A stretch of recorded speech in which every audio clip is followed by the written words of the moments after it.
Alright, so this is the packaging for the Key Fob. Seems pretty low-key, easy to open.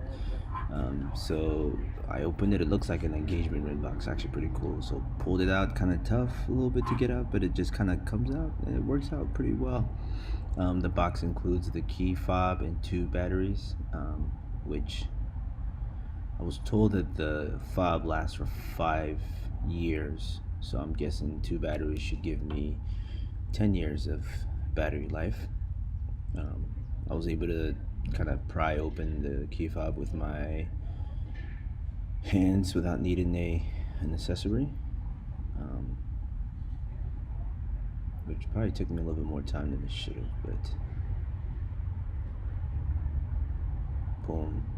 Alright, so once I got it open, got the battery in, tested some of the functionality of the buttons.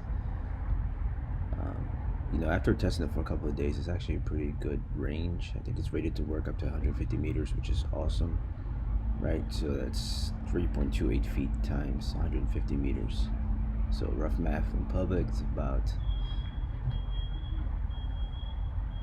like approximately 500 feet, so that's pretty good. Alright, that's the back. So I was able to register it to the car, which that was a pretty quick process. All you do is you click the plus sign in the setup menu, then you put the key fob in by the cup, and then once you put that, you get a authenticated key card, and that automatically adds the key to the Tesla. So I'm just gonna show you me testing it outside, and that's pretty much it.